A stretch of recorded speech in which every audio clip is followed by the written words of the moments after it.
I think you summarized so many things raised so well. I'll be very short. So I think I'll concentrate on two things.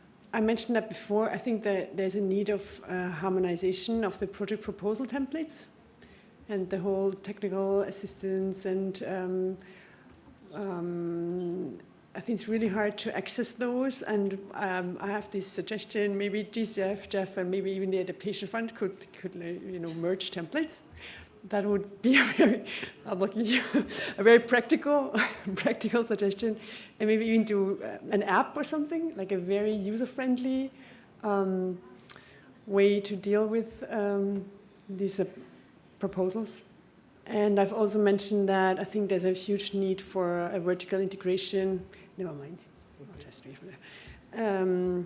Of climate finance on an urban, regional, and national level.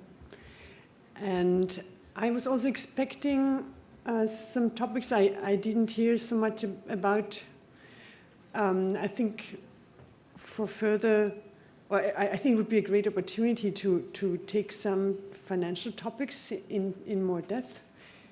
For example, we had a representative of the insurance sector now here, which I think is really, really important, especially for the adaptation sector. I think that should be taken further.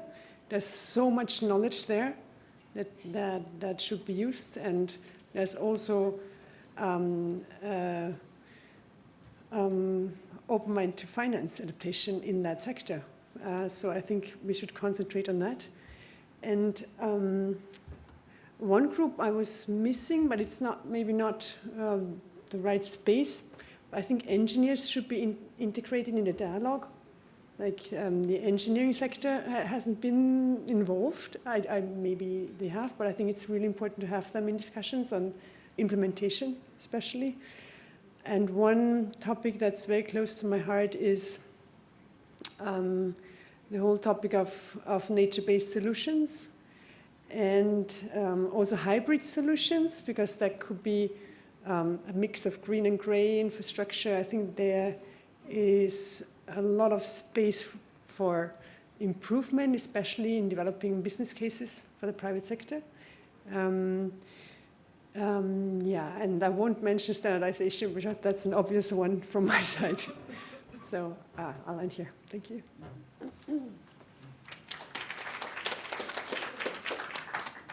Thank you, Katharina. Indeed, in the last presentation, the last session, we did look at the participation of really technicians in order to be able to understand how this did. And I was happy to see that, of course, we have members of the Standing Committee of Finance who are also engineers.